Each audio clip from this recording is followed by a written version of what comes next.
another like 3 or 4 minutes, and we'll hop on and start it up. I know I've gotten a few text messages from some stragglers that are will be working their way in. So All good. because right, Yeah, I've got nothing else tonight. This is the conclusion of a long day that started in San Antonio. So oh I'm wow, looking. you've been around. Yeah.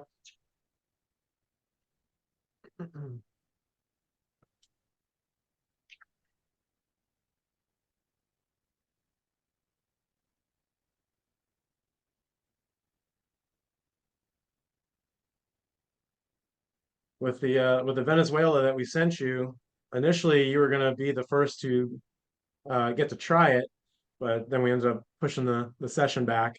I think it was mainly Mhm. because the product didn't land, so we didn't have samples to send out. But I've only brought it to Arizona, Dallas, and San Antonio so far. So not many people have tried the Venezuela yet. So that's just starting to reach different markets. Yeah, I was talking with some of the guys from the RCA last night, and they're excited to try it when you're doing the event in Tennessee Sweet. with them. Yeah, that'll be a fun trip. I'm starting in Memphis and working my way up to Indianapolis on that trip. So covering 3 states, about 5 or 6 cities on that tour. Or are you talking about the virtual one? We're doing a virtual I event. can't remember what they were talking about a few different events, but they just brought up because a lot of us were doing events with you. So it's one of those that it's just we were all excited about being able to try the new product. Cool. Yeah, we've also got a new Foursquare port finish that I wish we could have got to you. I'm not in charge of the sample distribution, unfortunately, but would have liked to have gotten that one to you guys as well because that just dropped along with the Venezuela. Ooh, that would have been. But you know me, I love Foursquare. Yep. I think we can get into it. I think we have most of the people here that I know that are going to be here, and then we can, as they come in, we'll just go from there. So, Mike, I will hand it over to you. Cool. Well, thank you, Chuck. Thanks everybody for showing up. My name is Mike. I'm the national brand manager for Holmes Cay. Looks like K on paper, but it's pronounced Key in the Caribbean. That's how they say the word CAY. Eric Kaye, is the founder of the company. He started it in 2019. And so my background, I run the Austin Rum Society, and I met Chuck through the Rum Consumers Alliance in Boston. What was that, 3 years ago? Yeah. So that was a nice encounter, and we've kept in touch ever since. So I was excited to have this opportunity to present these rums to you guys. But just quickly on my background, I've just been a rum lover for 20 years now. I grew up in Fort Lauderdale. I was going to the Mai Kai all the time. That was in my backyard. The grandest tiki temple that's ever existed. Temporarily shuttered since some hurricane damage, but we're hoping that reopens very soon. But primarily, I got into rum through the cocktail world, just mixing tiki cocktails, and it was about, I don't know, 6, 7 years ago. Maybe time doesn't exist anymore since the pandemic, so actually maybe 8, 9 years ago, when the Foursquare port, the first ECS that came to the United States, that just was very eye-opening for me, and got me from just a person who enjoyed rum cocktails to a person that enjoys sipping rum neat. And since then, it's been a wild journey that led to me starting the Austin Rum Society and then meeting Eric, the founder of Holmes Cay, and convincing him to bring me on board. I wanted to support this brand and help them grow. And now he's got me traveling to about 12 different states, selling this stuff and doing these little meetups with you guys. So I've got a deck to share. So whoops, give me 1 second.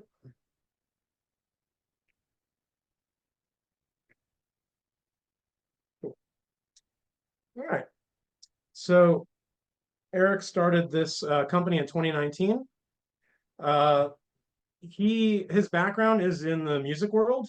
He was a studio musician, did a lot of jingles and studio work with bands, some production stuff, toured all over the world, traveled to over 100 countries, and he would taste the local juice everywhere that he went. And he found that in Europe, in particular, there was a lot of independent bottlers like Samaroli and Blackadder and Cadenhead who were bringing some of the finest rums in the world to, they were bottling them and bringing them to market, but very little of that made its way to the US. And he didn't understand why that was happening. Short answer is distribution. The distribution system in America is very difficult to navigate. And he decided to just start this company without really doing all the research. He just jumped right into it, didn't know all the permitting and what it took to get distribution in multiple states to be able to get the products out there to the people. So it took a couple of years just to get outside of New York State where he lives, but now we're in 16 states. And we have direct to consumer through our website that ships to 38.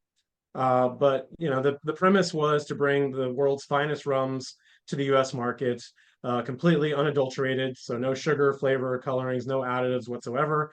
And he was focusing on long-aged, just premium sipping rums. He wanted spirits that rivaled, the finest whiskeys and cognacs and such in the world, and just bring notoriety to the category of rum. So yeah, we are independent bottlers. We don't actually produce any rum. We travel all over the world just looking for unique expressions from distilleries that people either haven't heard of or that just don't have a means of distribution in the United States. Or in the case of this bottle of Guyana that I flocked from 2003, that's a single still expression from Guyana. So El Dorado is their house brand, and all their products are blends of multiple different marks or different stills that all have different flavors. So we brought to the market an 18-year-old single still expression without any adulteration, which was really fun. And we've unfortunately sold through that. There's no more of that left. But of the 10 barrels that we had, one is actually still aging, and it will eventually see a release once it reaches maybe 21, 22 years. So we're still maturing that. But we're all about transparency, true age statements. We don't just put a big number on a bottle. It's how much time it actually spent in barrel aging. We say on the back of the bottle where it aged, if it was at origin in the tropics, or if it had a split and ended up going to Europe.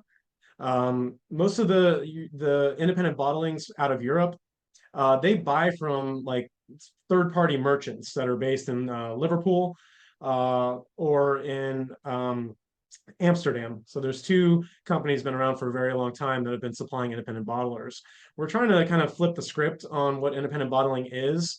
And we're trying to connect with distilleries directly and source from them, support the economy of origin, because a lot of the times these merchants in Europe, they're buying the rums very young or completely unaged as new make and then aging in a temperate climate and selling it at its peak. And they're the ones that reap the rewards of that. And there is beauty behind that. This Guyana, the distillery they weren't selling any long aged rums. So we have gone through those means and bought through these merchants in the past and will continue to do so. But we're also trying to cultivate relationships with distilleries directly and bring notoriety to them. So yeah, with all our single barrels, they're going to be at least 50% ABV.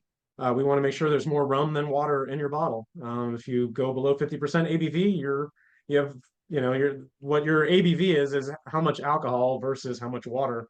So we want to retain as much of the raw character and essence out of the barrel as possible. So we try to find the right proof for the spirit. We've also started a series in the last 2 years that are single origin rums and a blend, and this will continue to grow. And this is what we're going to start with today. These are more cocktail friendly, more budget friendly. They're younger rums, lower ABVs for the most part. And this is what our core line looks like.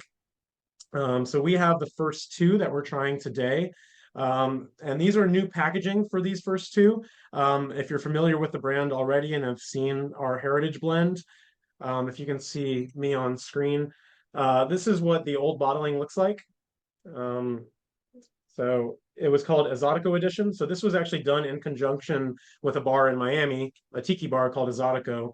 And that was our first 1,200 bottles was under that label. And we've run through that.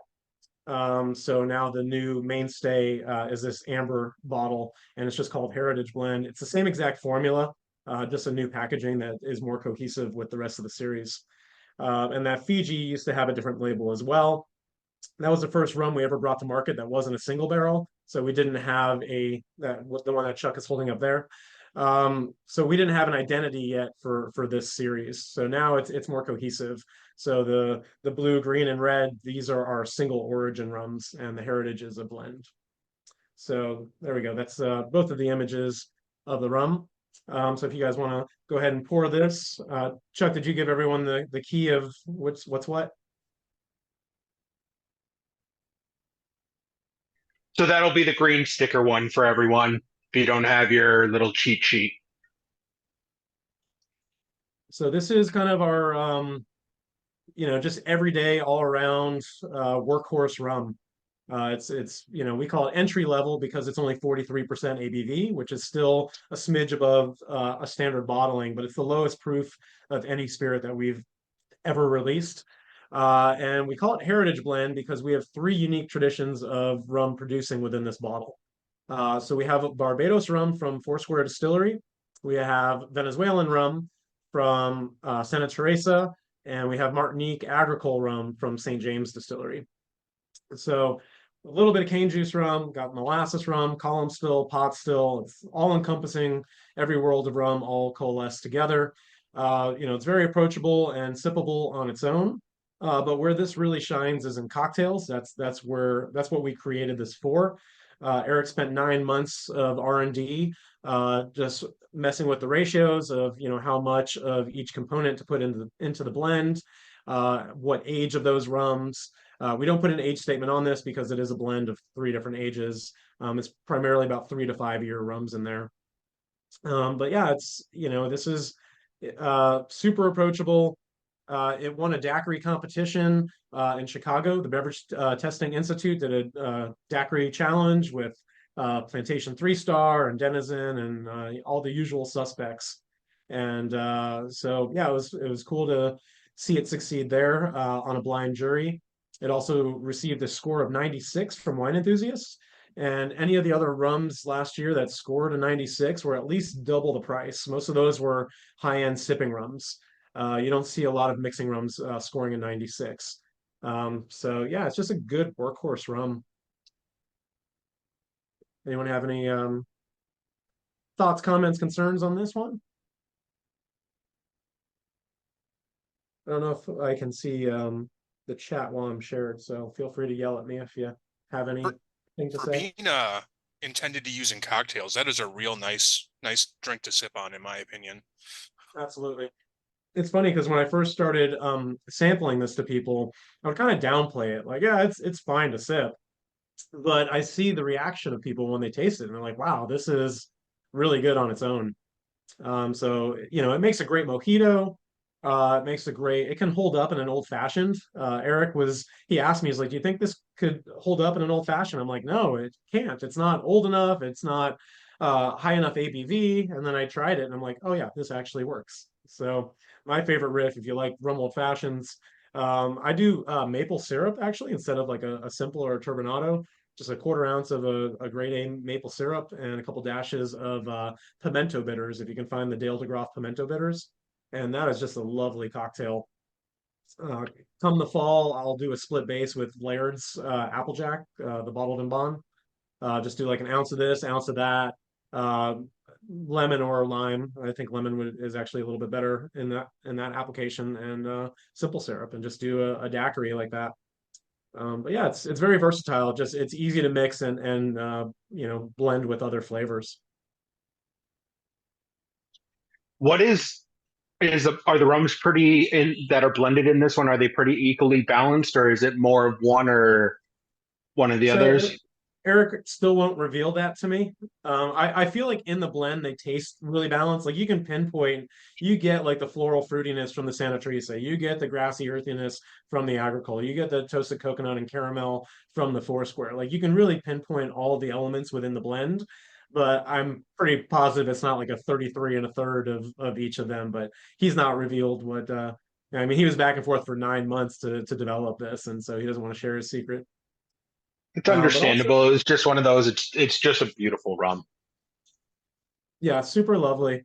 And this is, this is a mainstay. All of these rums in the core line that we have, which is currently four expressions, two of which we're trying today, are intended to be ongoing, continually available. So, we don't want you to get hooked on these and you know, create some cocktails with them and then they don't exist anymore.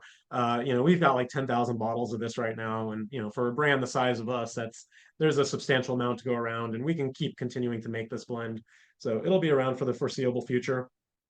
You might also notice on the bottle we write Ron, rum, and rum with an H. We don't like to use colonial terms when describing rum. I mean, rum is the most difficult category of spirit to classify, but a lot of people will use terminologies like, British, French, and Spanish style. It's limiting. Because I mean, for one, these date back to colonial times, these terminologies, um, and a lot of these, especially the British colonies, have now received their independence. In the '60s and '70s, you would see Guyana and Jamaica and Barbados and Trinidad. They all have their independence. So to call them English style is not necessarily correct, but also like you're not going to confuse rum fire and El Dorado. Like they would be technically under that same British style, but there's no similarities there. So instead, we just wrote the name rum in the different languages where the rums where these came from. So ron is the Spanish word for rum. In case you've noticed a bunch of bottles on the shelf like Ron Abuelo and Ron Zacapa, and you think there's a bunch of dudes named Ron that started rum companies, that's actually just the word for rum in Spanish. And with an H, that's how they say it in France. We'll move on to the Fiji single origin. As I mentioned, this was the first non-single barrel release that we ever brought to market, and we didn't know if it was how it was going to play, if people were going to enjoy it or not. The And reason we brought this, that's a brown sticker one for everybody. oh, cool. But yeah, so if any of you listen to the Rumcast, you might be familiar with this. And if you're not listening to the Rumcast podcast, you ought to be. Super knowledgeable guys, and they're bringing people who run distilleries, master blenders, master distillers, just people at the upper echelon of the rum industry. They're interviewing every couple of weeks, and that's going back for several years now. So they actually did an interview with the guys from ENA Shear, which is one of those merchants that I was speaking of earlier. So they're based in Amsterdam. The company's been around for hundreds of years. At one point, they were making the codified recipe for the British Royal Navy.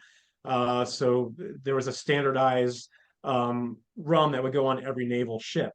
And the rum ration at one point they were receiving 16 ounces. They're getting a pint of rum a day of high ABV rum. Over the course of time, they started limiting that, and then in 1970, they finally did away with the daily rum ration. It was actually July 31st, what they call Black Top Day, which is right around the corner. But so ENA Shear at one point was the merchant where they were blending rum from all these British colonies for the British Royal Navy. So they also make Smith and Crump's. They also make Denizen's Merchant Reserve, and they make a lot of other rums you guys might be familiar with. There isn't a Smith and Cross distillery. Smith and Cross is a blend of multiple Jamaican rums that are blended by ENA Shear in Amsterdam. Smith and Cross is just a bottler, and so that's essentially what this Fiji is. If you go on ENA Shear's website, there's a rum, I forget what they call it, like a rum maker, kind of like an app where you can create your own rum. And they can bottle it, or they won't bottle it for you, but they can create a blend for you that you can bring to market. It'll be very, very, very expensive to do so, but you can tell them what regions you want your rum to be from. You can tell them what ABV, what price point, all these criteria you can fill out, and they can make you a couple different blends. So that's what happened here with this Fiji single origin. The Rumcast guys did an interview with Ian Shear, filled out the form for what their ideal everyday rum would be. And they were sent 4 different samples. And I think they wanted origins that were not typical. I think they ended up getting some like Thailand rum, Fiji. But the one that both hosts unanimously agreed was the best was from Fiji. So Eric, who is a listener of the Rumcast podcast, decided I want to taste this rum. So he got a sample pulled from E&A Shear, loved it, and said, let's bring this to market. And that's how this one came to be. And that's when he first broke the mold and stopped doing just single barrel rums. So this one is just super lovely. 46% ABV, so it's a smidge uh, higher than the Heritage blend that we just had, but it's a lot more pungent and funky and fruity. The blend of this is pot and column distillate, and it's aged only up to about 2 years. So it's very young and vibrant, and a great example of the flavors of Fiji. It's just, I get a lot of green banana, like plantain, fresh pineapple, like kind of a toasted marshmallow note. I love the aroma of this, and I can smell this all day. A lot of people buy this as a sipper. On the shelf, this is about $50. So it is, a little bit up there as far as a mixing rum, but that is, primarily what, the rum cast guys, they want an everyday rum. So when you can both sip on and use in cocktails, and it makes an amazing daiquiri. I live in Austin. We have a tiki bar here called Tiki Tatsuya. They featured this as their daiquiri of the month last year and ran it for 3 months. It became daiquiri of the season. They'd never done that with any other rum previously, but they loved it so much. The customers loved it. So it makes an awesome daiquiri. I also do like Manhattans with this and Negronis. It's just super versatile and unique and just brings a really nice element. I've done things like jet pilots and zombies, um, replacing either the Jamaican rum or just playing off of the Jamaican because it does have some of those similarities to a Jamaican rum, but instead of it being like overripe fruit notes, it's more fresh and nuanced. So yeah. Surprisingly, this got a double gold in San Francisco in the spirits competition. That is huge for a rum at this price point. That's usually reserved for more sipping rums getting double gold. And I forget the category. Oh, the best in show nominee. Yeah, so best in show. I think there's 5 rums in that category, and it's like Black Tot, the Master Blenders 2023 is in the same category as this, which is almost a $200 rum. So it's definitely punching above its weight. And there's a couple of YouTube channels that have featured this. There's one called Make and Drink, a guy named Derek out of California, and he just did a feature of 4 kind of elevated daiquiri rums, and he did this with can't remember the other 3. I think it was 10 and 1 and a few others, and this was one of the standout rums in that lineup. Punch just did an article about it, so it's really good. It's a beautiful rum. I've fallen more in love with Fijian bottles as they become now available in our markets more and more. And being able to Mhm. try something that's not adulterated compared to a lot of the other products is really a nice thing. It's one of those. It's a super tasty rum. Yeah, and we're super big fans of Fijian. Is that the way? Fijian rum? Rums from Fiji.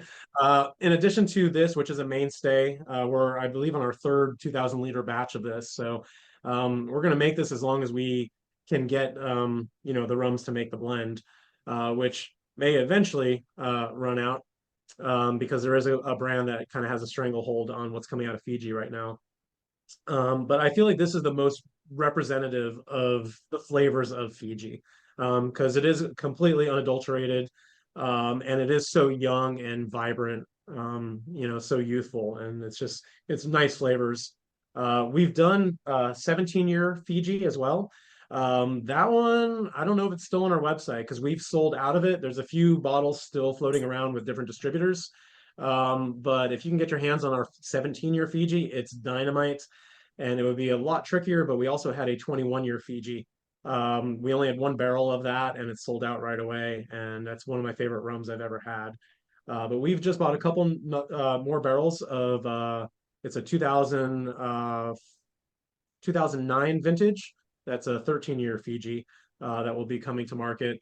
That one is likely to be a barrel pick only. So in addition to our single barrels that are general retail, meaning they're in all the states that we're distributed in and they're on our website, if we can't get multiple barrels to spread it out like that, we'll reserve that for a club pick.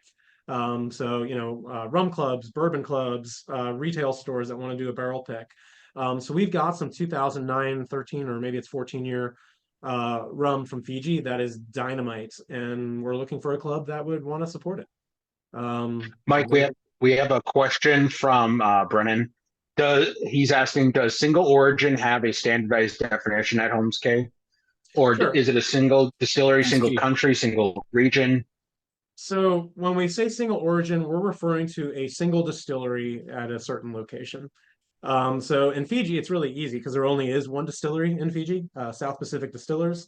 So anything that says Fiji on it comes from the same source. But a lot of it, that distillery's been around since the 1980s, so relatively new. Not dating back, centuries like a lot of the more traditional Caribbean distilleries. And none of it was really leaving the island until the early aughts. That's when the merchants like E&A Shear started purchasing it and aging it in Europe. And so it was, the 2010s or so that we actually started seeing these come to market. And yeah, so single origin just meaning, comes from one distillery from one place. So single origin, I'll go back a couple slides. Oh, there we go.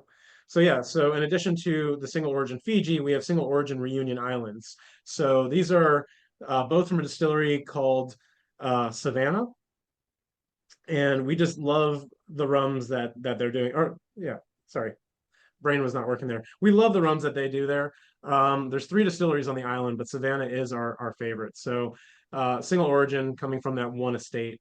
And I can talk about these at the end of the showcase once we taste through everything. But this series will continue to grow. We just went to South Africa in December, and we've got some 28-day open air wild yeast fermented pot still cane juice rum from South Africa coming that will be single origin number 4 in the series. So That very sounds much, wild. it is wild. It's insane. It was an experimental run that they were doing while we were at the distillery.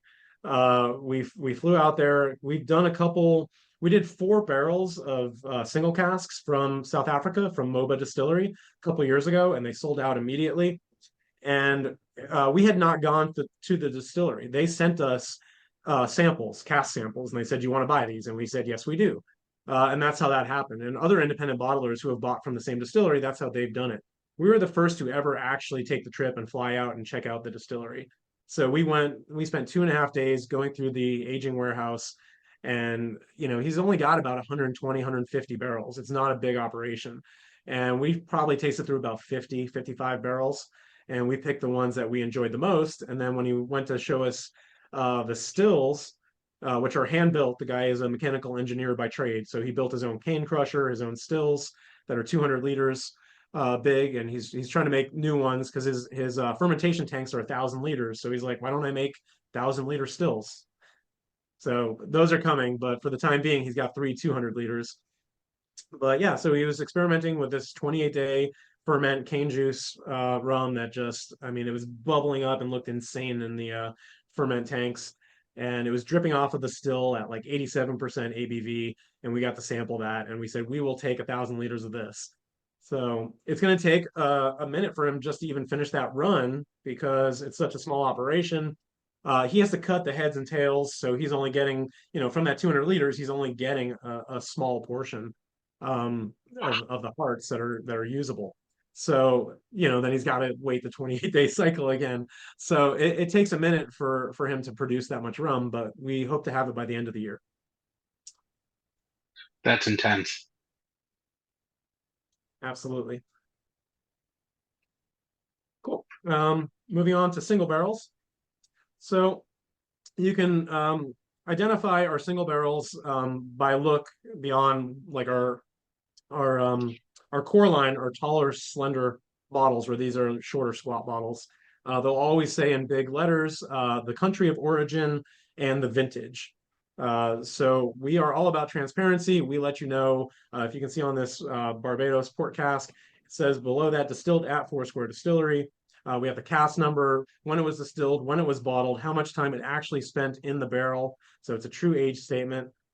We've started, so there was a little bit of debate over the terminology of cast strength, and we stopped using it. Richard Seal at Foursquare, we were kind of following his lead. He was calling things cast strength, and he was kind of just across the board doing 60% ABV, which, if it's cast strength, that should mean completely without dilution. But there isn't any regulation for that terminology. So we were using it early on. This is actually an old release. So we say high proof or high ABV. We're not using the terminology cast strength anymore. But on the back of the bottle, we'll show you, the origin, like where it aged, and all these details. We want you to know everything about what you're putting in your body. As I mentioned earlier, always at least 50% ABV. Yeah, and any other relevant information we'll put on the bottle. And unless we can only get 1 or 2 barrels where they're just for a barrel program and for private picks, we try to buy 4, 6, 10 barrels and get them to all different markets. So yeah, here's an example of, you can see the back of the label, where a lot of people don't know what that funny looking word underneath Guyana. It's pronounced Iflot, which we enunciate on the back of the label there for you. But that refers to a still that a French Saval still that originated at the Iflot estate that shuttered, and then it got moved to Diamond Distillery, where it's being used. So when you see Iflot on something that's post the year 2000, that means it's the French Saval still. So it's one of their heritage stills that's been in use for over 100 years. But we say that it was only 2 years aging in the tropics and then 16 years in the UK. So we want to give you as much information as possible so you know exactly what you have there. All right, next thing we're going to drink is our Venezuela. That's going to be the orange, or yeah, orange. So this is a brand new release. Just came out about maybe a month ago. And you guys are one of the first to ever get to try this. It's in the states we're distributed in. It's made its way into only about 3 or 4 of them thus far. And I've on my market work trips, I brought this to Arizona, Dallas, and San Antonio, and then only showed it to 1 or 2 people in Austin. So there's only a handful of people who have even experienced this rum yet. So this is from Santa Teresa. And going back to transparency and always saying where we get our rum from, this is the only bottle ever that we're not allowed to say our source, because Bacardi actually owns the export rights to all the rum coming out of Santa Teresa. And we couldn't do direct trade and get this sent from Venezuela to the US. This actually had to go to Europe before it came to us. But it was a full tropical aging, 15 years in ex-bourbon barrels in the tropics. And as far as we've seen, this is the only fully tropically aged Santa Teresa at high ABV to ever come to market. We've seen other independent bottlers do 12 to 16-year Venezuelas, but they usually have partial time, like several years in Europe aging. But this was actually purchased directly from the distillery, which is very unique. So if you guys are familiar with, I think you had a session with Santa Teresa recently. I know they're doing a lot more Yes, we just had one last month. Awesome. I know they're doing a lot more experimentation with different cask finishes now, but their mainstay product, I think it's the 1796. Is that the correct years? I always fudge that. Cool. They call it a Solera. It's a blend of rums of different ages. It's at 40% ABV, and I've heard people say that there's some sugar additives. If there is, it's very minor. But still, it is a 40% ABV with rum without an age statement, because it is a blend. What's really exciting about this rum here, I mean, this is a true 15 years in barrel, true age statement. If you notice the discrepancy of distilled in 2007 and it's a 15-year, and we're now a couple years, we bought this a couple years ago. It took a really long time for us to get this into market, just the logistics of getting this rum to the US. But it's at 55% ABV as well. So you're getting a lot more of the character and flavor out of that long barrel aging. Is there a reason for the label that's displayed here being purple versus the one that's actually on the bottle being yellow or orange? Is there a difference between that? So that's a fun story. So our rums are all color coordinated. Our single barrels are, like, every country has a distinct color. And a lot of these countries we've only had one release from, except for Jamaica. We've done releases from Hamden, Long Pond, and Clarendon, and those are all green. Belize is kind of like sorry, colors. It's like a deep red, crimson color. Mauve. So yeah. So Australia is yellow, and somebody, when they made the labels for this Venezuela, used an old template and forgot to change the color to the lilac that it is. And so we always get, the bottling is done in upstate New York. So we're usually not present for it, but we're zoomed into it. And we saw the stickers going on the bottles and they were yellow. And that's our color for Australia. So it was a quick like, hold the presses, like stop the run. This is the wrong color. So what we decided to do was just, we bought 5 barrels. So we decided let's just do 1 barrel in yellow, and this is the misprinted label. And we're gonna have to print new stickers and get back in line because there's usually a long wait just to get on the assembly line, to get bottled and labeled. So yeah, so 4 barrels are in the proper color and 1 barrel is in yellow. And so some people might have seen that online. Half of that barrel, what we decided to do with the yellow is make that a barrel pick only. So half of that, I believe, went to Portland, and the other half is still available. So if there's a club that wants to do the misprinted label and have their own private label or private sticker put on it as well, we'll sell that as a barrel pick, but that won't go to general retail. The purple is our general retail. They also Distilleria Sofa. That's code word for Santa Teresa. If you Google that, or if you look up the location of this distillery, you'll find this 200-year-old distillery that makes Santa Teresa rum.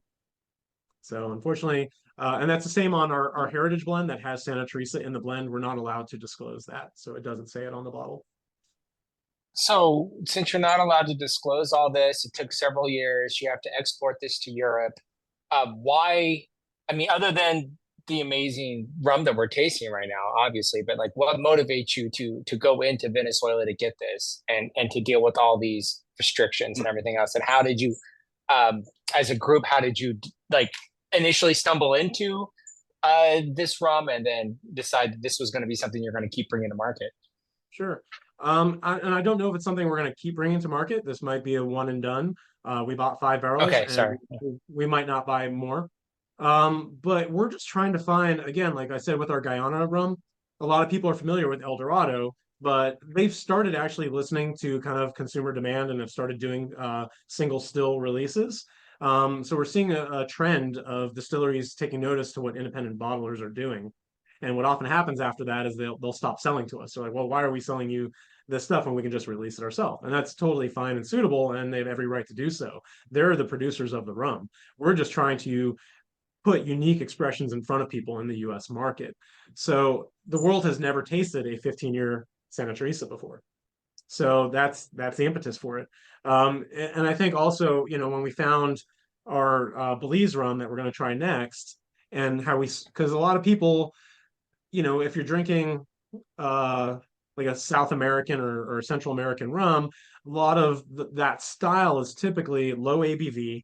It's some sort of blend of ages, a Solera of some kind, or non-age stated, and a lot of times it's sweetened. But we're curious what these distilleries are actually capable of producing that they're not bringing to market. So with our Belize, we ended up buying 20 barrels of Belize rum because it's column still rum that is just unlike anything you've experienced. So this is just kind of following the lead of the success of our Belize release and seeing like, people have a familiarity with Venezuela. They know Santa Teresa. So it's when they see it on the shelf, they'll get excited. And the price point on this, I mean, I'm not sure what we have it on our website, but I've seen it in stores for like $85. So, if you look at Santa Teresa 1796 is what, about $60? So for not a lot more money, you're getting a true age stated higher ABV expression. So, it's worth it because we're putting something familiar but different in front of people. So, I guess, yeah, we're yeah, you're answering that, but I guess that's my question too with this overall is like how the snapshot of when you're going into these markets, are you saying like, hey, um, we want to upend what the expectations are for a specific thing. I mean, I guess we can talk about this with the Belize in a minute too, right? Are like what motivates you to go in and say all this stuff's low ABV, high dosage, and let's see if we can like flip it and just like play with it? Or are you guys like, are you Sherlocking? How are you investigating like where you're Yeah, going to it's like? more. I don't want to like get ahead of you on this, but Yeah, sure. No, we can dive into this because I actually didn't even tell you guys why I'm on this call and not Eric. So Eric's the founder, he's the owner. I'm the first and still only employee. We're a tiny operation. So I mean, from the outside looking in, especially like from Rum Nerd circles, we look like we're a lot bigger company than we are. I mean, when you have Esquire and Forbes and Rob Report saying, top spirit of the year, or our Fiji 17 year, Rob Report said was one of the top rums of the century. We're again punching above our weight, and it doesn't look like we're, it's Eric, his wife, and me, and that's the whole company. So it's not a big giant conglomerate or anything like that. Eric is presently in the UK. He's at UK Rum Fest. And when you go to these festivals, especially European, ones over in Europe, um, you get to experience rums that people in America might not be familiar with. So that's a great way for him to network and find the next best thing that he can bring to the US. Because a lot of those companies that will showcase at the Rum Fest won't make their way to the US to do the circuit here. So that's why I'm on the call, because Eric's it's probably 2 or 3 in the morning in the UK right now. But yeah, I mean, he's the mastermind behind it. After he took me to South Africa, he says, he trusts my palate and wants me to have more of a say in selection moving forward and bring me on more distillery trips. But up until, I mean, I've been with him almost 2 years now, and that was the first distillery tour I did with him. Just because there's a lot of ground to cover. So I'm boots on the ground, going into stores trying to sell them products. It's like you're not going to find this in Total Wine and all your chain stores across America. This is a very like boutique niche product that we got to find independent stores that understand it, can hand sell it, can get behind it and push it. And, people like yourselves who would want to buy it.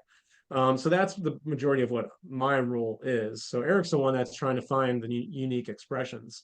So what he would typically do, he wouldn't say, oh, you're doing this wrong, or you're doing it this way, we want to do it this way. It's like, let me taste what you got.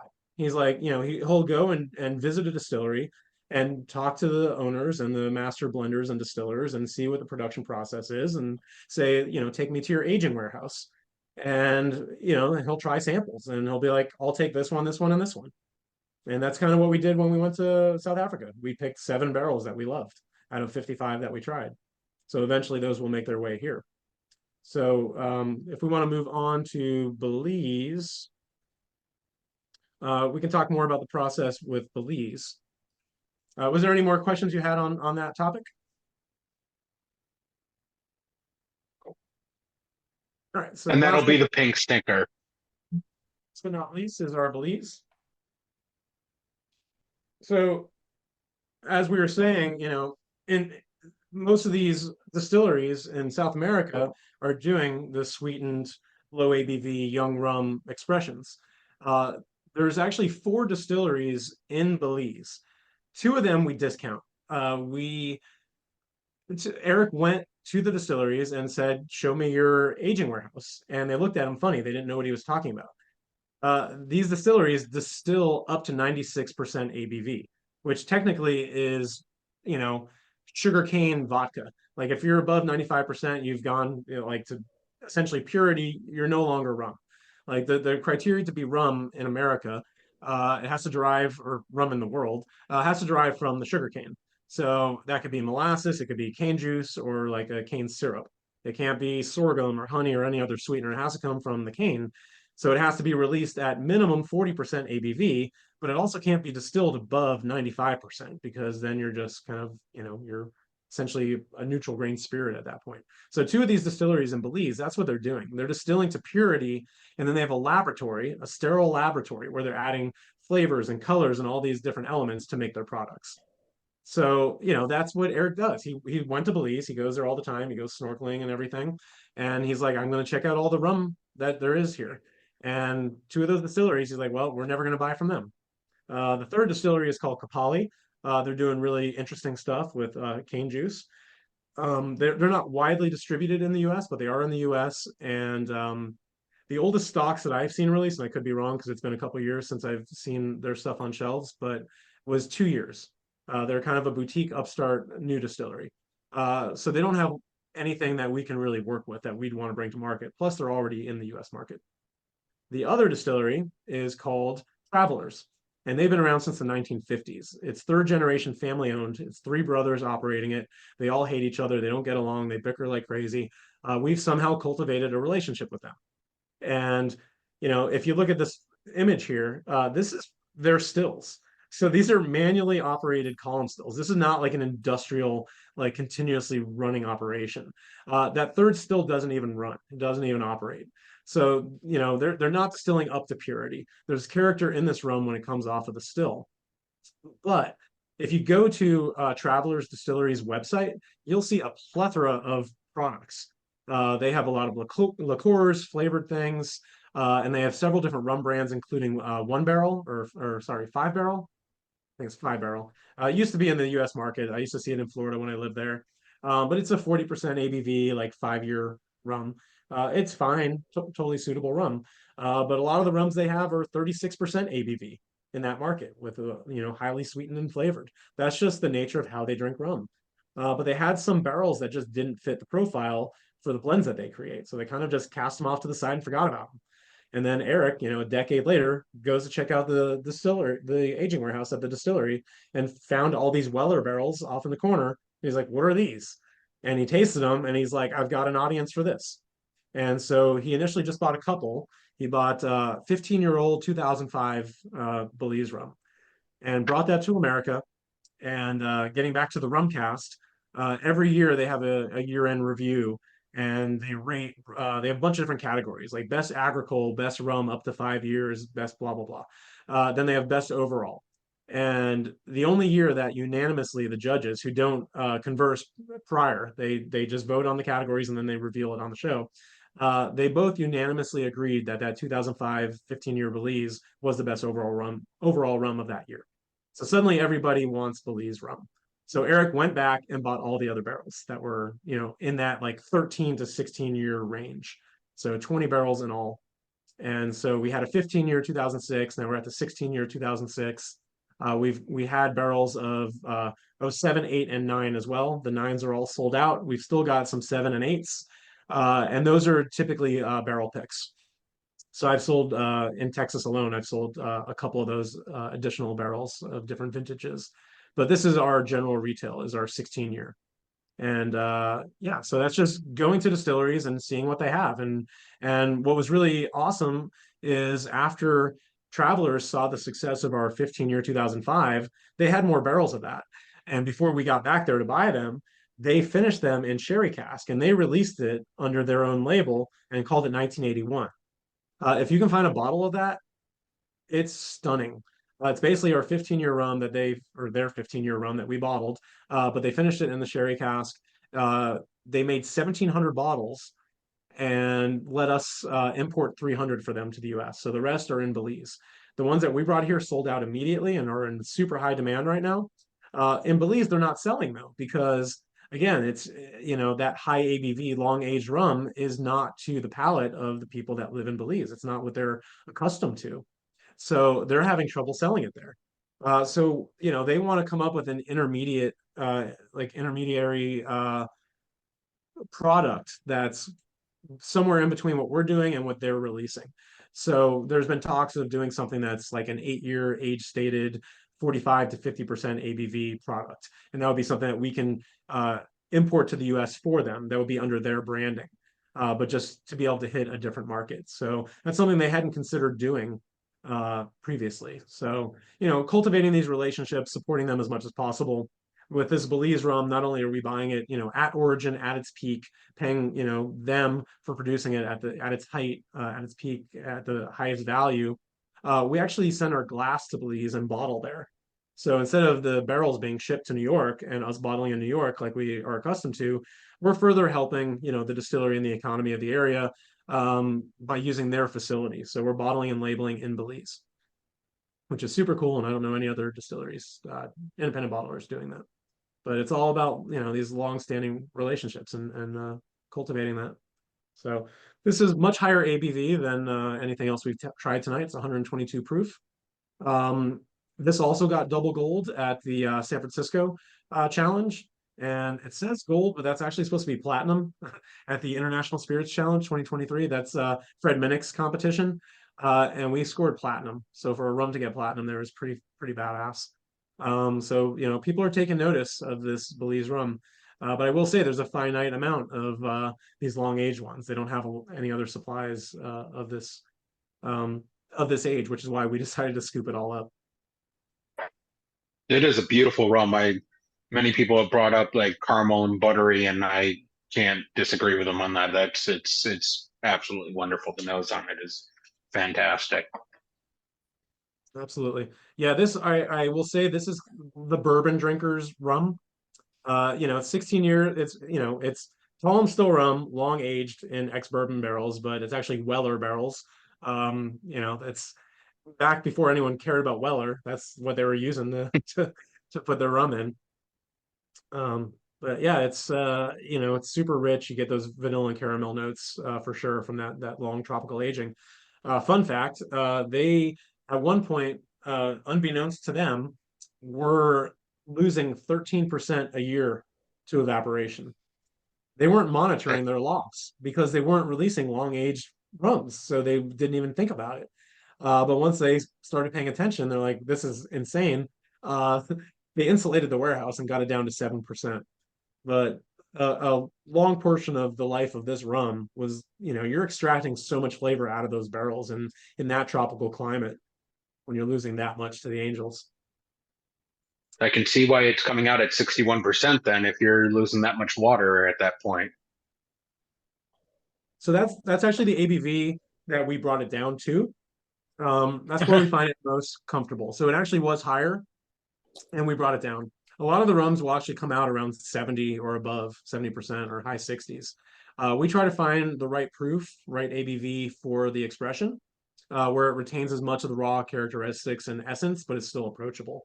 Like our Australia rum, Florida wanted that at cask strength, and they got it at like 73.5 or something like that for their barrel that went to Florida. In Colorado, there's a store called Luca's, and he wants anything hazmat, which hazmat is hazardous material. Anything above 140 proof, 70% alcohol, is considered hazardous material, hazmat. And they will bottle or they will do a barrel pick of anything that's hazmat. So we gave them our Jamaica ITP at above 70%, and they sold through it really quickly. And he said, anything else you have that's hazmat, we'll take. Like sight unseen, like he didn't even need to try it. He's just got a market for people that want what I think is an abomination. We find the proof like our Australia is supremely sippable at its proof. I feel like this Belize is deceptively strong. Like it's super inviting and friendly at 122 proof.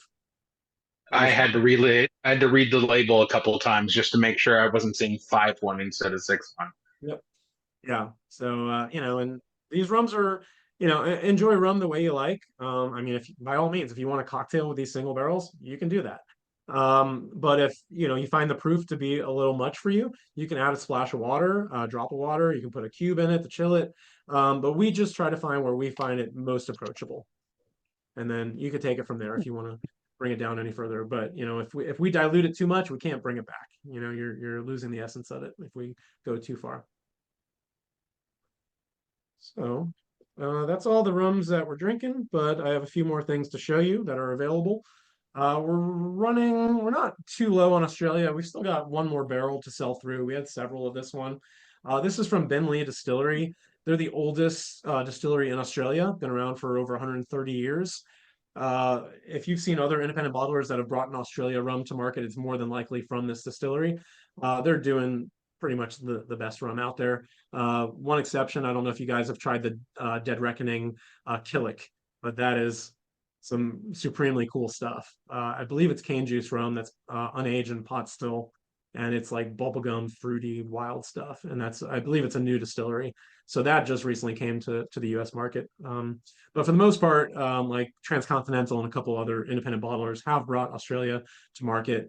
At the time that this one was released, it was the oldest one we've seen at 10 years. So that split is it was 6 years in Australia, and then a further 4 years of aging in the UK.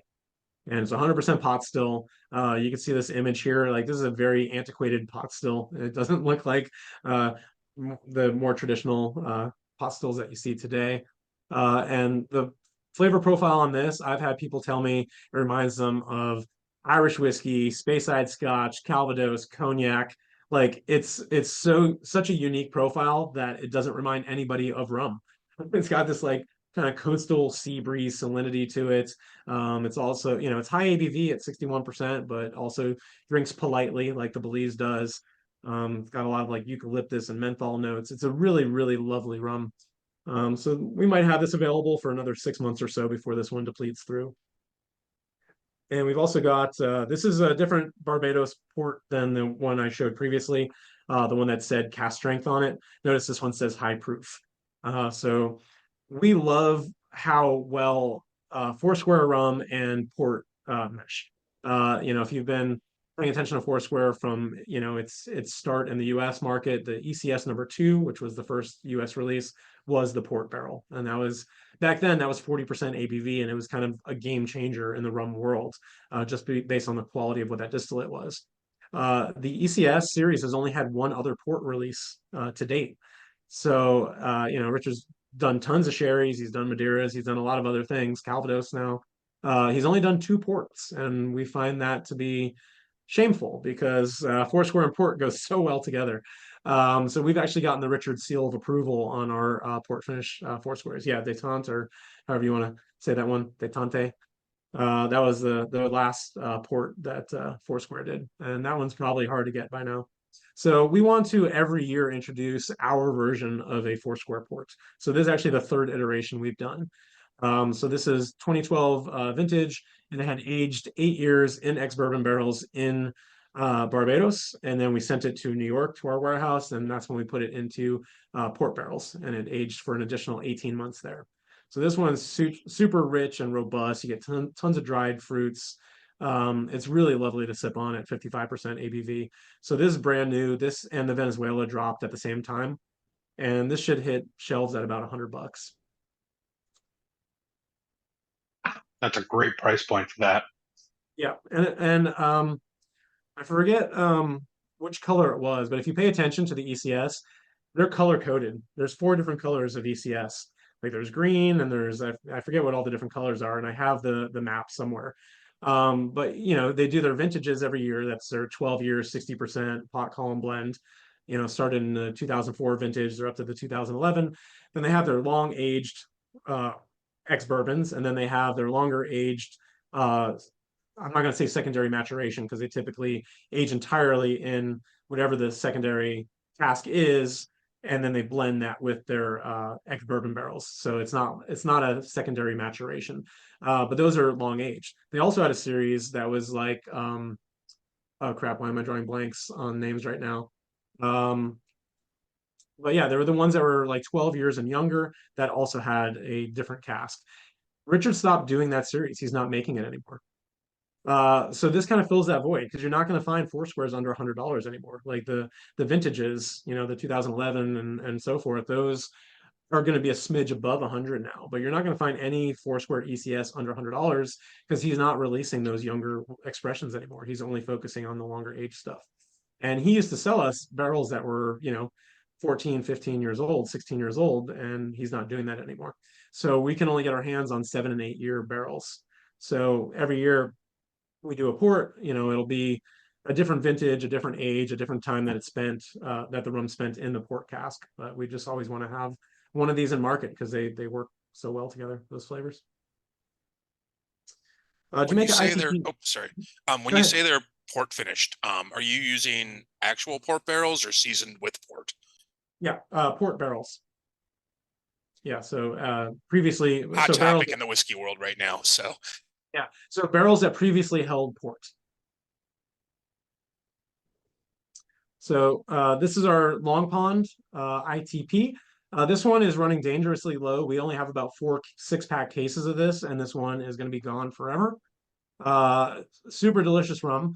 If you guys are, I don't know how well versed you are in Long Pond because there's not a whole lot of it coming to the U.S. market.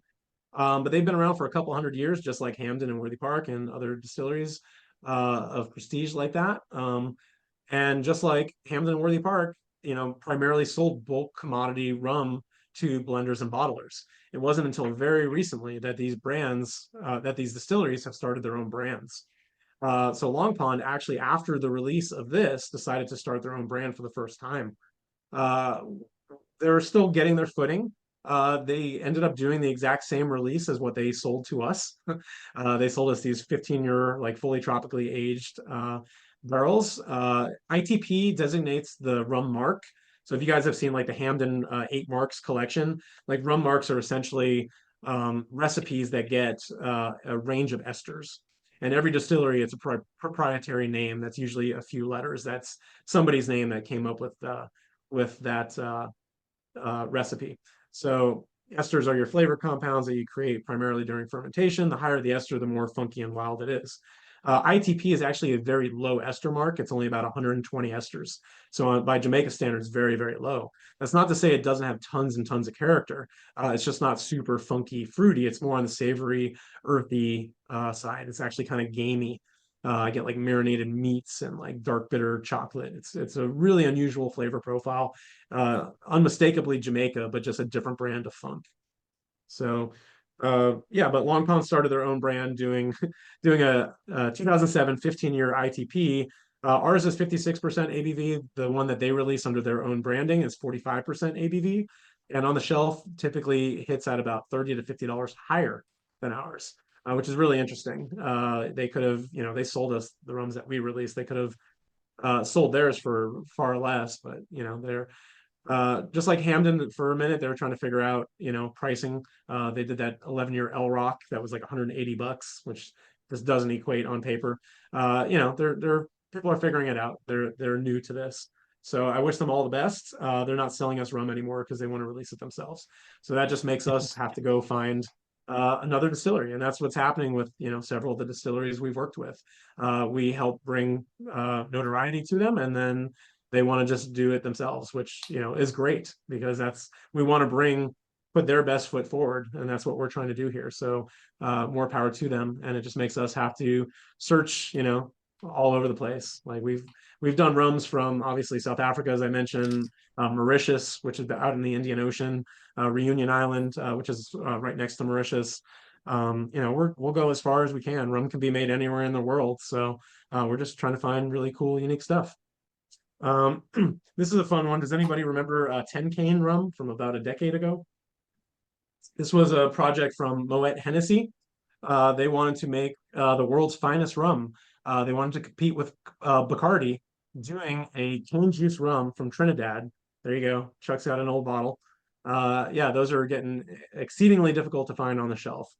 So they were very lightly aged rums, and they were aging them in cognac barrels, and they were cane juice run through a pot still.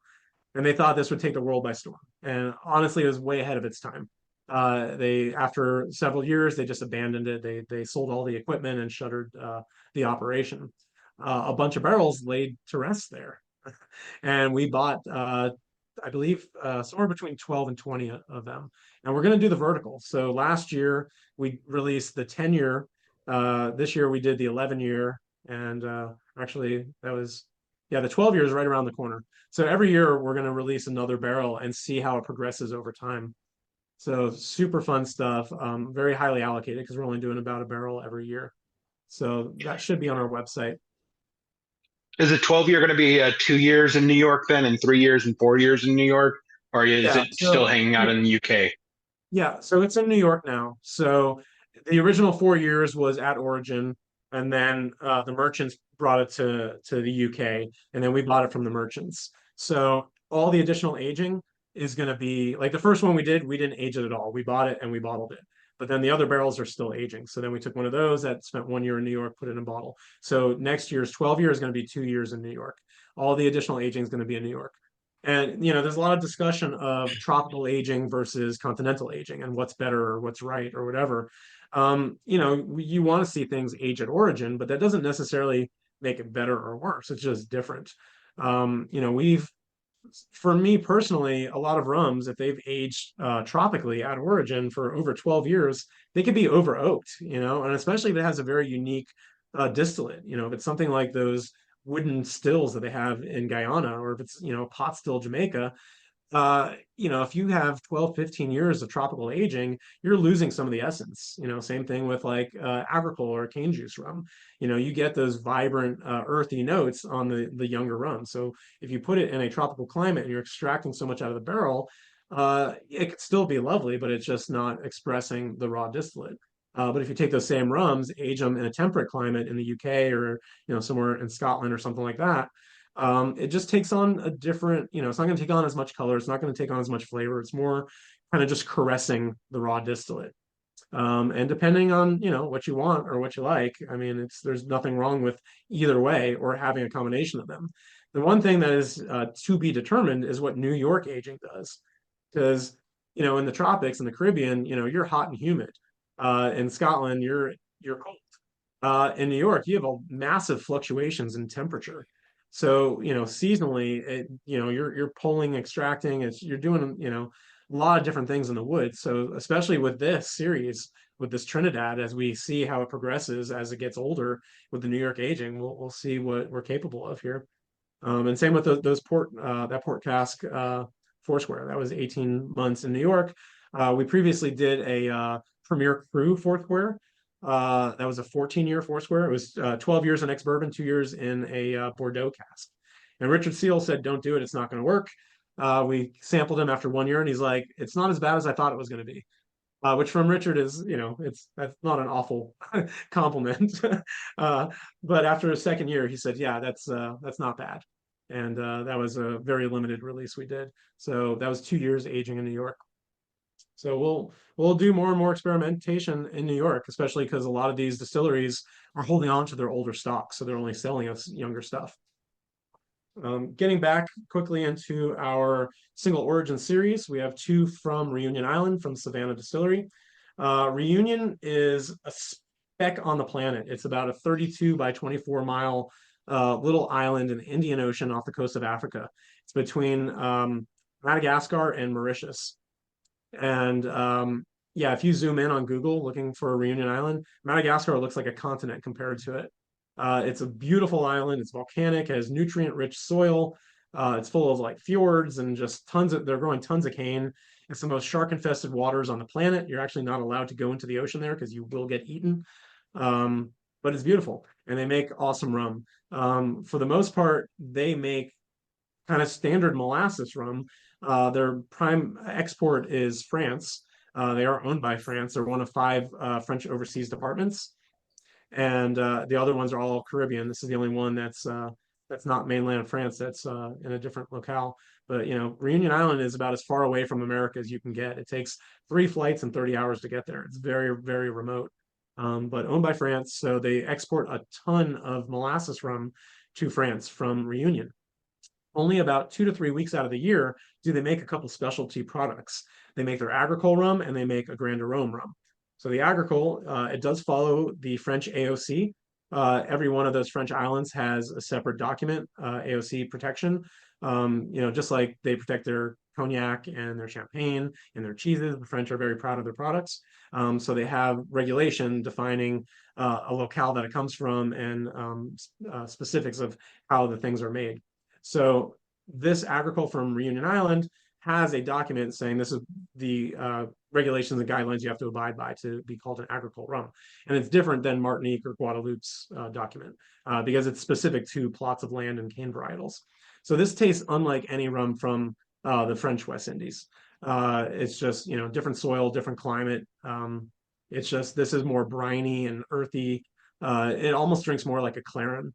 But you know, a lot of like black olive notes, artichoke, bell peppers, very vegetal, eucalyptus, spearmint, super fun. This is a delicious rum. We've just about run out of this. The next batch we're getting comes in October, so there might be a little bit of a lull. So that's something you're interested in, grab it now because there's going to be a little discrepancy between batches. We were supposed to already have this, but there's pirates right now, and the ship, the normal route that it goes, it will be commandeered if it goes that way. So it has to go the very long way around Africa to get to us.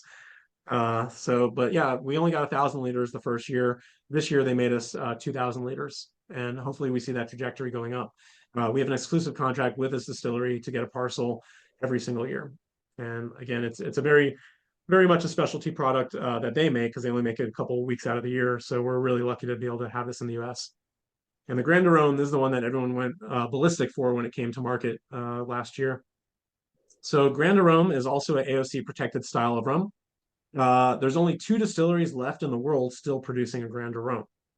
To be a Granderome, the main 2 criteria that I'm aware of, I haven't seen the document, so I don't know if there's anything beyond it, but it has to be made from molasses and it has to be minimum 450 esters. So you get to that through long extended fermentation. So this is actually a molasses rum that fermented for 10 days.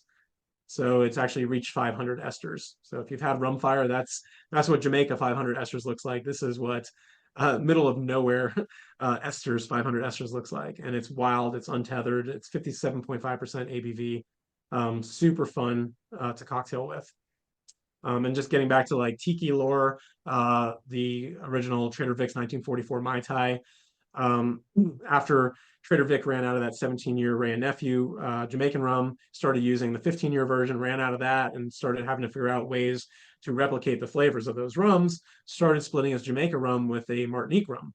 A lot of people believed during this whole, last 20 years of tiki resurgence that it was an agricole rum because that's all we had access to. But Martin Cate at Smuggler's Cove did his research and said, Martinique was making as much molasses rum as agricole rum back in the 50s and 60s. So it's very possible they were actually using a molasses rum. And if you've tasted this or the Le Galion, the other distillery that's out in Martinique creating Grand Rhum, it's more akin to a Jamaican rum because it has that high ester, funky characteristics. And if you look in old Trader Vic bartender's guides from like the 40s, he describes rum from different regions. And when he describes Martinique rum, he says like rich and robust, and he doesn't talk about like grassy and earthy. So it would make sense that he's actually using a molasses rum. So if you've had Denizen's Merchant Reserve, that blend, which Mark Cate helped formulate, is 80% Jamaican rum, 20% Grand Arome rum. But that Grand Arome is from Le Galion and Martinique. So, and I've had that, and that's delicious rum. This is a completely different beast. Just like their agricole rum is different than the agricole from Martinique, their Grand Arome is completely different as well. This is singular. There's nothing like it on the planet. So super excited. What's this on your website right now? What's the price point for this one on the website? About $54.99. Yeah. Thank you. I just checked. No, a little goes a long way with this. Like if you're doing a Mai Tai, like Paradise Lost is a tiki bar in New York. They have a 12 ingredient Mai Tai. It's very intense. It's very nuanced, and they have it on tap because they don't want to, bartenders don't want to have 12 touches to make a Mai Tai, but they only do a dash of this. And the bar manager there said that's what lights the thing on fire.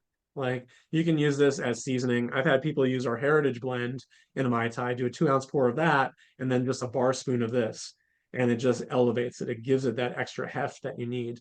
If you want to be, a madman and just use an ounce of this, splitting it with a Jamaican rum and a Mai Tai, by all means do that.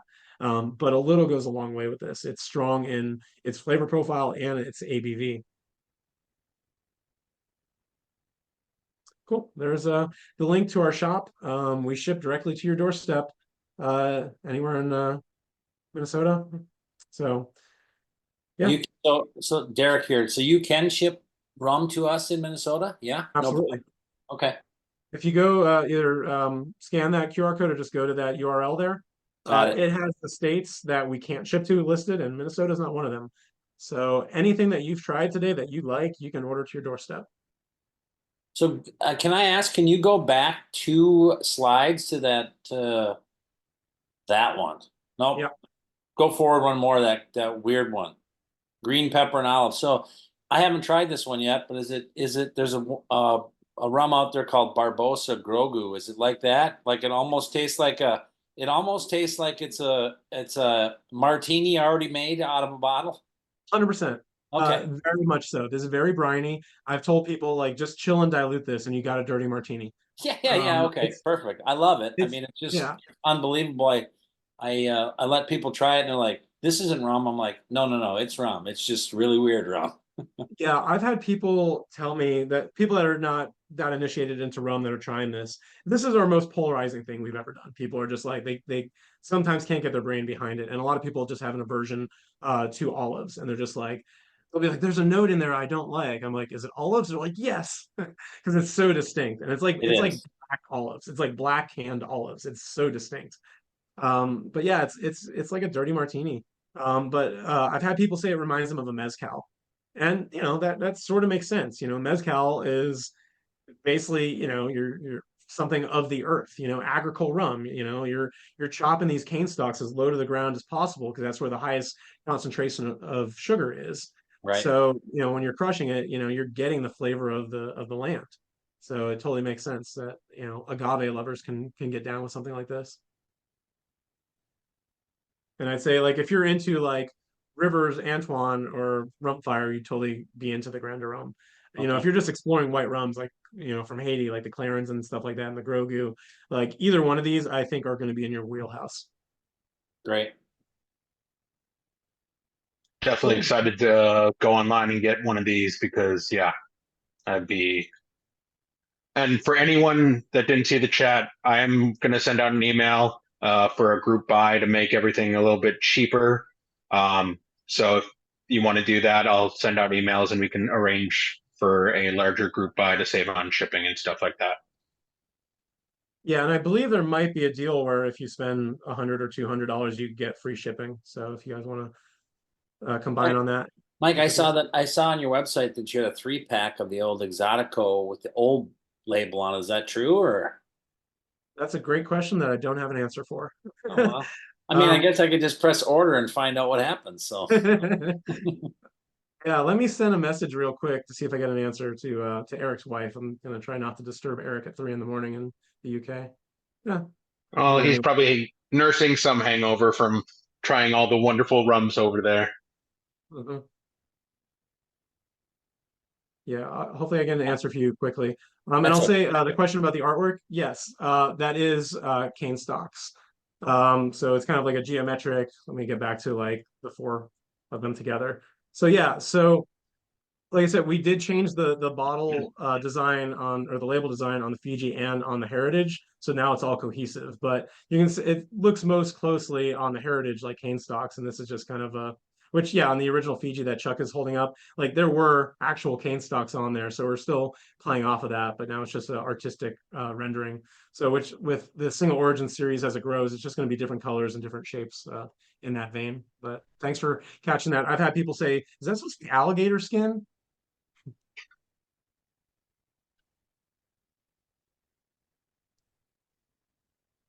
Well, Mike, before people start hopping off, I just wanted to thank you for taking the time, sending out these wonderful bottles, and getting this all arranged for us. Even though we don't have your products yet in Minnesota, I hope to see it pretty soon because these are some beautiful rums. You're really showcasing a lot of great products, and I can't wait to try more. Absolutely. Yeah. Thank you so much for having me. I appreciate you, Chuck, and everybody for paying attention and tasting. And I'm down to hang out if you have more questions for me. But yeah, I'm so I feel so privileged to be able to work for this company. This job did not exist. Mm. I willed it to be. I hold on. Maura, Eric's wife, said we would need to confirm is someone asking. So I'll get an answer for you guys. I'll report back to Chuck and he can get to you on that if it's the old bottle because I guess that's the collector's edition now, right? There you go. Cool. Mike, it's time for the But yeah, price I to mean, go up on it. say it again. I said it's time for the price to go up on it. Right. Yeah, exactly. It's the collector's Um, edition. Well, I just ordered my 17-year Fiji and my Grand Aroma. So Beautiful. Yeah, that Fiji is there's not many left. I'm surprised it's actually still on the website because basically the fulfillment through the website is not our warehouse. So it's basically somebody is storing it and they're shipping it on our behalf. So we have no more to sell them. So whatever they have on the website in their warehouse is all there is. And then that one's gone forever. I love that Fiji stuff. Now is there's one distiller there. Are they expanding and making a second like larger site? I know that there's a growth in Fiji because like Fiji rum has become popular. That is information I don't know offhand. Um, I know, I I just mean, love that peppery stuff. I just love the pepperiness of whatever is coming out of Fiji. It has that nice like pepper bite that like what I think in my brain like old world rum should taste like. I don't know. yeah, yeah. I mean, Fiji rum is very distinct. I mean, it shares some similarities to like a Jamaican with that fruitiness, but it's still like wholly its own thing, and it's so brilliant. So that's why we keep buying as much as we can. So yeah, I mean, hopefully there's more means for other people to get rum from them because there's an exclusive contract that another brand has that they basically have first right of refusal on anything being created. So even with our single origin Fiji, that's made at ENA Shear, and they have stocks of the rum to make that blend for some period into the future. But eventually, like they're like, yeah, we have some older stocks that we'd end up having to use, but we're not getting anything new anymore. So there is a finite amount of what we can get our hands on, but we've got a good supply of it presently. Got to And enjoy it sorry, while it's still here. and I don't know if I caught this at the beginning or not, but this is coming like the stuff we were sampling earlier, or at least your basic line of stuff is coming to market in Minnesota. No, There's so arrangements, but it's not coming yet. Okay, okay. yeah, so we Well, I don't have bought stuff, so distribution. it's coming. So. Yeah. So you guys have the ability to order from the website directly to your house. We don't presently have a distribution deal in Minnesota, so it won't be on retail shelves. You'll be the next state that we add, but we're presently in 16 states across America.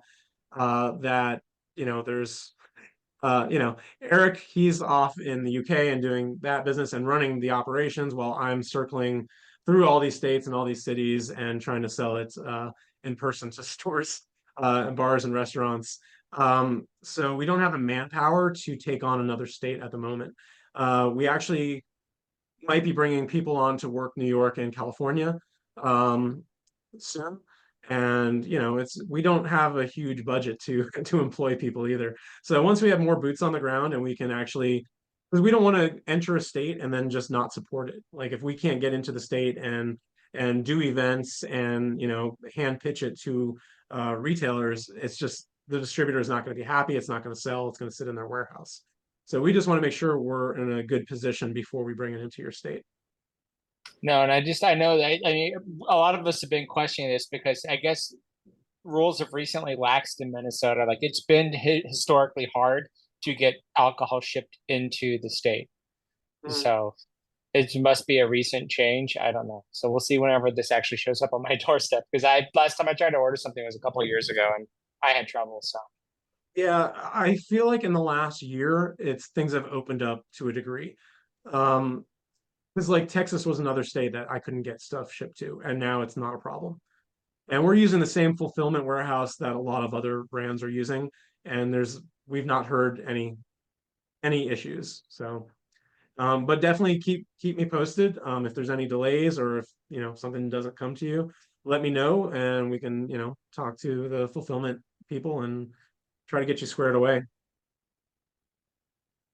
perfect. Thank you so much. We appreciate it, Mike. Absolutely. Cool. Any other questions, guys? Let me get caught up in the chat. Do you have anything coming up that you're excited about? I know you were showcasing a couple of those products, but is there anything that Yeah, you're especially excited about? yeah. So yeah, even in addition to what I showed you is also on the website, we do have a couple other things that I think we didn't have slides on, but we also have some stuff forthcoming. Um, I mentioned the South Africa stuff. We have the unaged 28-day ferment craziness. Hopefully coming by November-ish, with maybe some of the barrels that we purchased. We might have some of the single cask South Africa. In the next couple months, I was hoping I can give you guys the first reveal of this image-wise because we haven't shared it with anyone yet, and Eric said no, it's not ready. But I can tell you about it. So Maine Rum Company, who's based in Liverpool and has some of the world's largest stocks of rum because they buy from every distillery. That's who sells like, you know, when we bought a 20-year 100% pot still Foursquare, we bought it from them. When we're not buying directly from a distillery, we buy it through this merchant.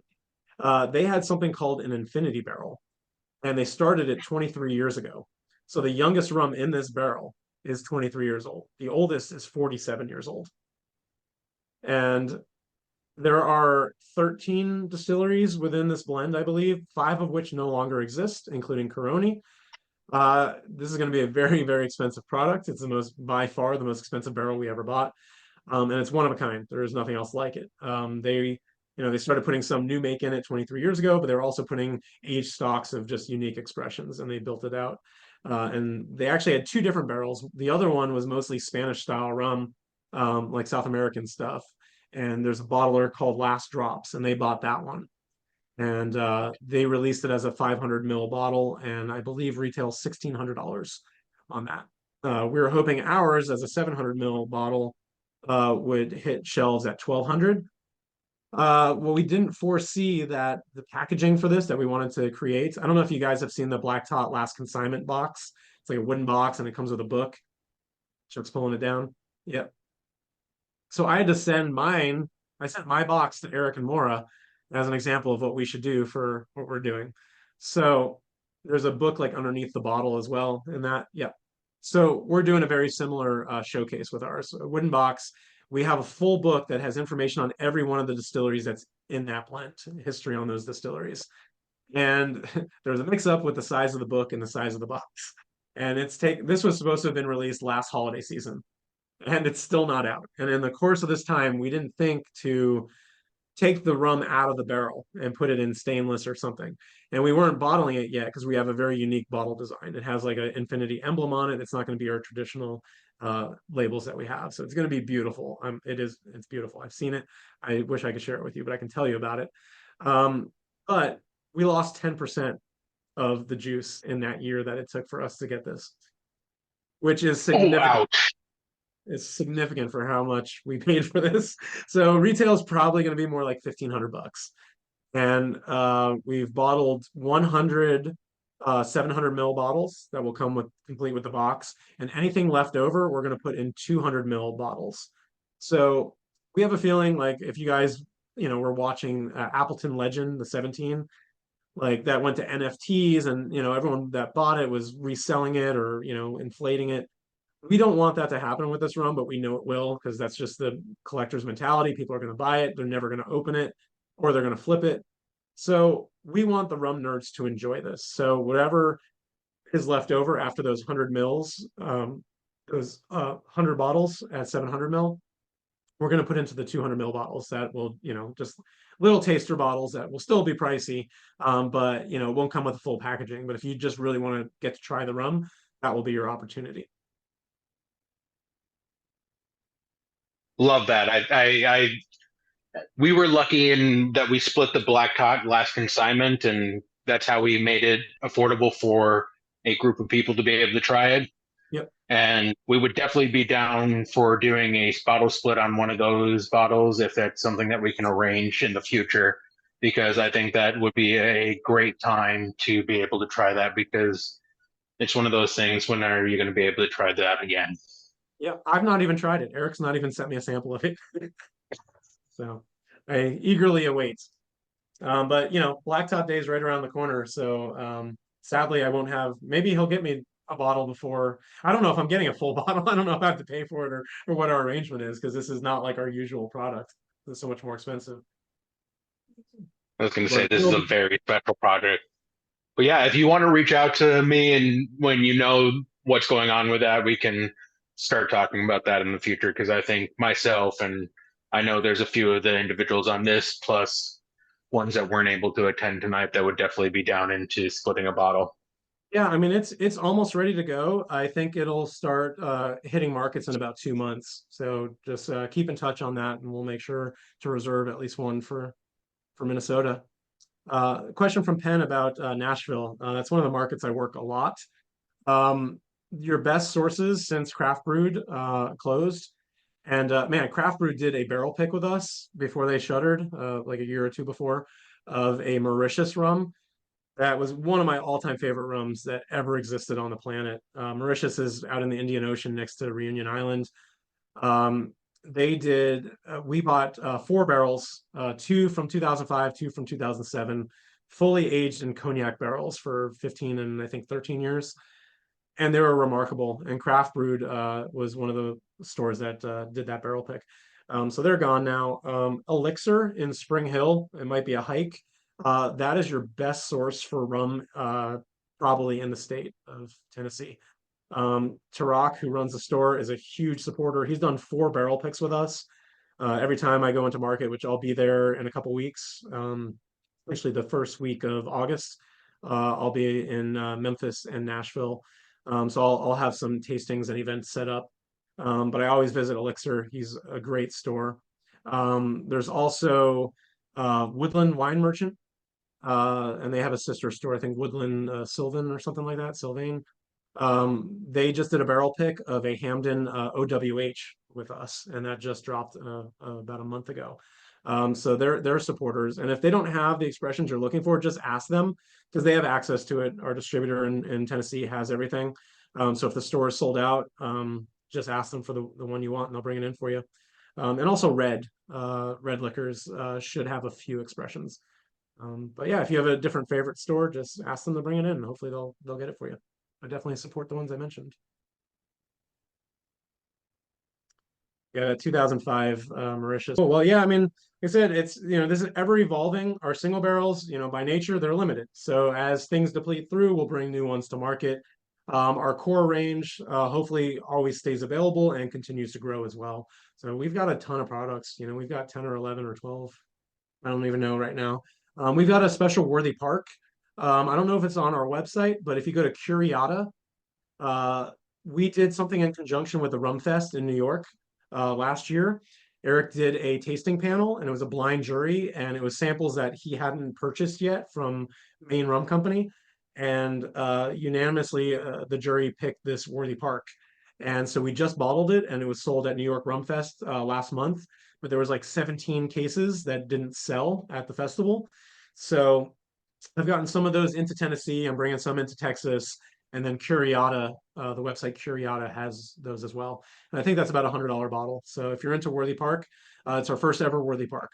So we're really excited about that one. But it was just the 1 barrel. That's all we had. But yeah, we have barrel picks of Hamdens floating around. There's a store in Texas that did a Diamond H, which is the 900 to 1000 ester Hamden. We have 2 barrels of that, and Texas just did one of those. And so we've still got another barrel of that to sell to other markets. I mentioned the Fiji that we have. We've got other stuff from Mauritius. It's very different than that Mauritius that went to Tennessee. It's a different distillery called Medine. But yeah, plenty, we've got supplies. So it's just, we got to sell through stuff. So we got to get more people tasting this stuff and buying it and selling through what we have so we can bring the other stuff to the forefront.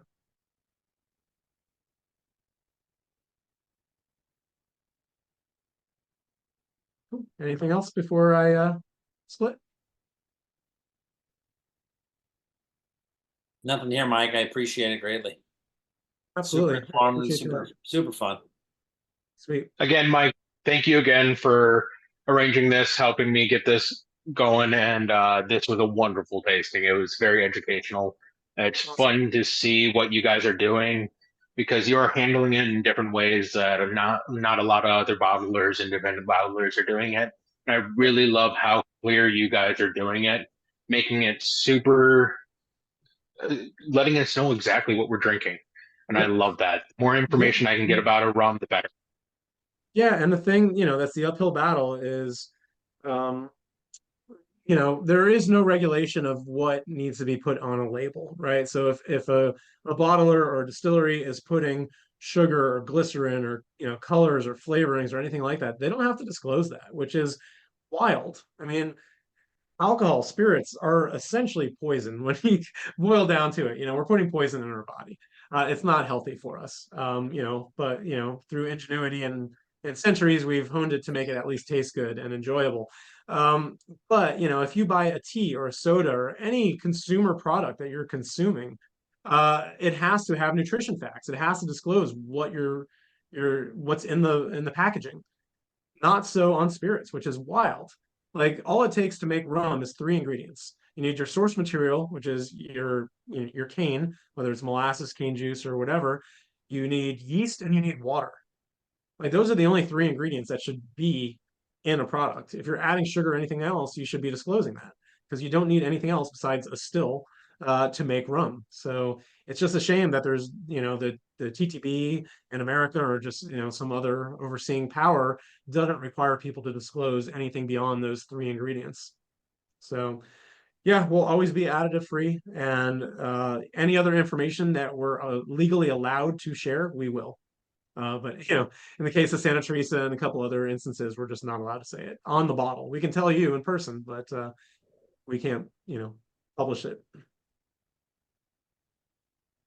Oh well, cheers, y'all. I do appreciate you. Cheers.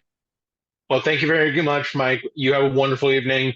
We'll talk to you shortly and hopefully get something set up with this beautiful infinity bottle that you have coming out.